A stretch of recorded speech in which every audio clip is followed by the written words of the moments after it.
Hello friends, good morning. कैसे हैं आप लोग?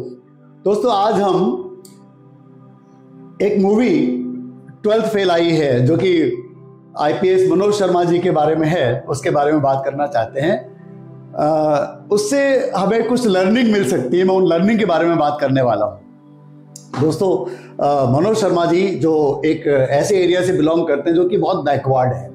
मैंने वो इस एरिया को पर्सनली देखा है। तो उस एरिया में जो बच्चे थे वो चीटिंग बहुत करते थे और चीटिंग करके वो पास हो जाते थे, फर्स्ट डिवीजन लाते थे।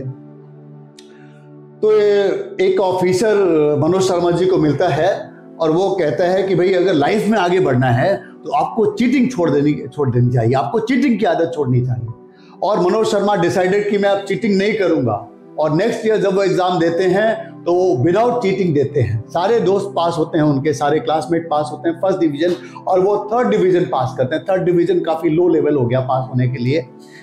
लेकिन उसके बाद उनके अंदर इतना कॉन्फिडेंस आता है कि उसके दम पे, उस कॉन्फिडेंस के दम पे उन्होंने, जिन्हें यूपीएससी का मतलब भी नहीं पता था, उन्होंने यूपीएससी क्लियर किया, इतने बड़े ऑफिसर बने। तो यहाँ पर पहली लर्निंग ये है दोस्तों कि हमें जो काबिलियत हासिल करनी है, वो हमें कोई भी क्वालिफिकेशन हासिल करनी है वो काबिलियत के दम पे, और हमें शॉर्टकट नहीं लेना है। शॉर्टकट के दम पे कोई भी आप चीज हासिल करोगे, पहली बात तो मिलेगी नहीं, हासिल हो भी गई तो वो आपके साथ टिकेगी नहीं। यानी अगर हमें लंबी रेस का घोड़ा बनना है तो हमें काबिल बनना होगा, हमें शॉर्टकट को अवॉइड करना पड़ेगा। तो फ्रेंड्स, हमें शॉर्टकट को अवॉइड करना है। ठीक है, फर्स्ट लर्निंग हुई। सेकेंड लर्निंग मुझे ये जो अच्छा लगा, वो पर्सन जो कि बहुत गरीब था, वो किसी तरह से पैसे मैनेज करके, उसकी दादी माँ ने उसको कुछ पैसे दिए थे, वो शहर आता है कि चलो कोचिंग लूंगा, लेकिन शहर आते आते रास्ते में उसके पैसे कोई चोरी कर लेता है। अब यहाँ पर उस पर्सन के पास दो ऑप्शन थे।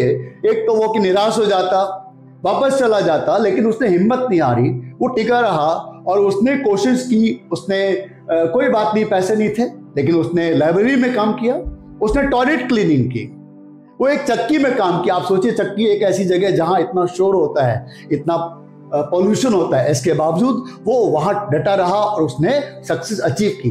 तो यहाँ पर दूसरी लर्निंग क्या है? दूसरी लर्निंग ये है कि हमें बहुत ज्यादा रिसोर्सेज कंस्टेंट की तरफ को ध्यान नहीं देना।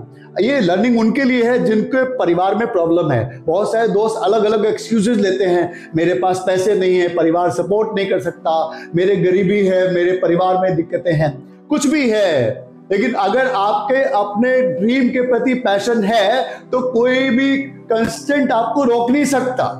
ठीक है ना? आपको अपने ड्रीम को अपना पैशन बनाना है, फिर देखो कैसे चमत्कार होता है। सारी मुश्किलों को आप तोड़ते चले जाएंगे। ठीक है ना? कोई काम छोटा नहीं होता। ये भी एक सीखने वाली बात है उस पर्सन से।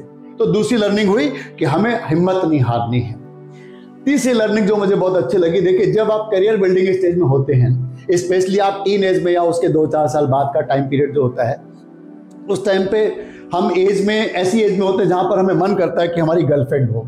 तो ये लर्निंग उनके लिए है, मुझे बड़ी अच्छी लगी। बहुत सारे लोग हैं जिनकी गर्लफ्रेंड है या फिर गर्लफ्रेंड बनाना चाहते हैं, तो वो ध्यान दें इस बात पर। वो पर्सन, उसे एक लड़की बहुत अच्छी लगती है तो उससे कहता है कि तुम अगर मुझे आई लव यू कह दो तो मैं दुनिया पलट दूंगा। और एक स्टेज ऐसी आती है कि जहां पर वो लड़की उससे कहती है, ठीक है तुम ये चाहते हो ना, तो ठीक है, मैं तुम्हें आई लव यू बोलती हूँ और तुम जाओ दुनिया पलट दो, आई लव यू। और वो जाता है और रियली उसने यूपीएससी जो टफेस्ट एग्जाम है, उस एग्जाम को उसने क्लियर कर लिया केवल इस दम पे। तो यहाँ पर बात यह है सीखने वाली, डजंट मीन कि हमें गर्लफ्रेंड नहीं बनानी। बात यह है कि अगर हमें गर्लफ्रेंड बनानी भी है या जो भी है, कोई भी पार्टनर हमें बनाना है, तो कौन होना चाहिए हमारा पार्टनर? पार्टनर ऐसा हो जो हमें मोटिवेट करे, हमें रोके नहीं, हमें आगे बढ़ाए, हमारे एंथुसियाज्म को समझे, हमारे ड्रीम को फील करे। ठीक है ना? तो ये एक और लर्निंग है कि हमें अपनी गर्लफ्रेंड या अपना बॉयफ्रेंड कैसा चुनना है। ठीक है, उम्मीद है आपको मजा आया होगा। नेक्स्ट जो लर्निंग इसमें है वो ये है कि जब वो इंटरव्यू में पहुंचता है तो इंटरव्यू में दो बातें होती हैं। एक बात है कि जो इंटरव्यू लेने वाला पर्सन है वो कहता है, वो देखता है उसका सारा बैकग्राउंड, कहता है भाई तुम तो 12th फेल हो चुके हो और आपने तो उसने बताया साहब हमारे गांव में चीटिंग होती थी। तो वो इंटरव्यू वाला कहता है कि भाई ऐसे पर्सन को हम ना तो आप ना तो आप डॉक्टर हो, ना आप इंजीनियर हो, मतलब आप कोई बहुत क्वालिफाइड पर्सन नहीं हो बैकग्राउंड से, और ऐसे पर्सन को हम यूपीएससी जैसी पोस्ट कैसे दे सकते हैं। तो दोस्तों वहां पर उसका जो जवाब था वो बहुत सीखने लायक है। वो उनको उसको बताता है, कहता है कि भाई देखो, ये मैटर नहीं करता कि मैं बैकग्राउंड कहां से आया हूं, मेरी क्वालिफिकेशन क्या है। उसने एग्जाम्पल दिया कि अगर पानी को एक कांच के ग्लास में रखें या एक स्टील के ग्लास में रखें, उससे पानी की क्वालिटी पे फर्क नहीं पड़ता, और पानी की पावर उतनी ही रहेगी जितनी है। तो यहां पर वो ये समझाना चाहता था कि मैटर ही नहीं करता कि मेरे पास टेक्निकल बैकग्राउंड है, प्रोफेशनल बैकग्राउंड है या कोई और बैकग्राउंड है। मैं अगर इंसान अच्छा हूं और काबिलियत रखता हूं तो मैं कुछ भी कर सकता हूं, मैं अचीव कर सकता हूं, ठीक है ना। तो यहां पर लर्निंग ये है कि आपकी जो बैकग्राउंड है उसकी वजह से आपको कॉम्प्लेक्स फील नहीं करना। आप में से बहुत सारे दोस्त जो इस वीडियो को देखेंगे वो कहीं गांव से आए होंगे, किसी बैकवर्ड एरिया से आए होंगे, कई लोगों की इंग्लिश बैकग्राउंड नहीं होती, तो वो उसकी वजह से ईयर टू ईयर, सालों साल वो कॉम्प्लेक्स फील करते हैं कि भाई मैं तो यार इंग्लिश मीडियम से नहीं हूं, मैं तो हिंदी मीडियम हूं, मेरा इतना स्ट्रॉन्ग बैकग्राउंड नहीं है। मैं आपको ये कहना चाहता हूं, आपके बैकग्राउंड कुछ भी हो, कोई फर्क नहीं पड़ता।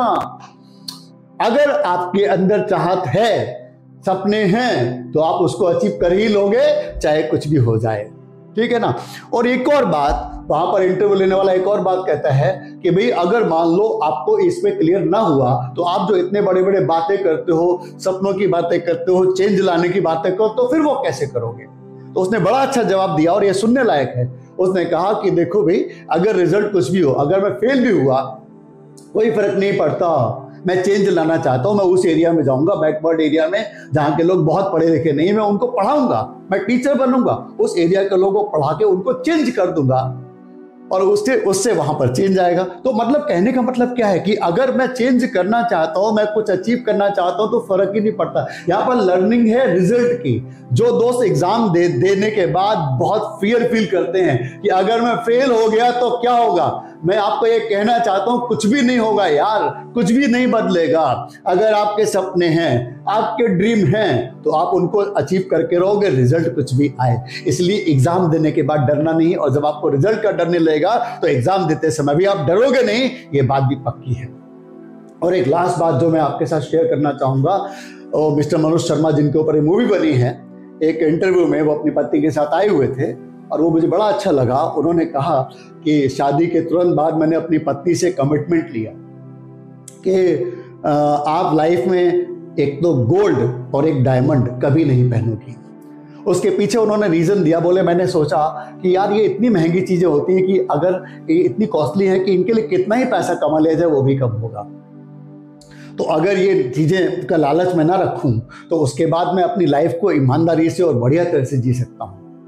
और मुझे इतना अच्छा लगा कि उनकी पत्नी ने 18 ईयर हो गए शादी को और आज तक कभी उन्होंने डायमंड और गोल्ड नहीं पहना। मैं यहाँ पर ये कहना चाहता हूँ कि ऐसा नहीं कि हमें डायमंड नहीं पहनने, हमें गोल्ड नहीं पहनना, सब पहनना है, लेकिन यहाँ पर मुद्दा ये कि हमें लालची नहीं होना चाहिए। अगर आपके अंदर लालच नहीं है, सपने तो बड़े हो सकते हैं लेकिन लालची मत बनो। अगर आप लालची नहीं हो तो कोई भी चीज आपको झुका नहीं पाएगी और आप आगे बढ़ते चले जाओगे। ठीक है फ्रेंड्स, तो ये लर्निंग्स हैं कुछ आपके लिए जो मैं शेयर करना चाहता था। उम्मीद है आपको इससे फायदा होगा और आप इसको और लोगों के साथ भी शेयर करें जिससे औरों को भी इससे फायदा मिले। मेरा टारगेट केवल एक ही रहता है कि किसी तरह से कुछ ऐसा बताऊं जिससे आप जीवन में कुछ बढ़िया कर सकें। ठीक है friends, thank you, thanks for watching, और लाइक एंड शेयर तो जरूर करें जिससे और लोगों को भी फायदा मिले, एंड चैनल को सब्सक्राइब जरूर करें और लोगों को भी मोटिवेट करें कि वो सब्सक्राइब करें जिससे मुझे भी मोटिवेशन मिले। ठीक है friends, thank you, thanks for watching.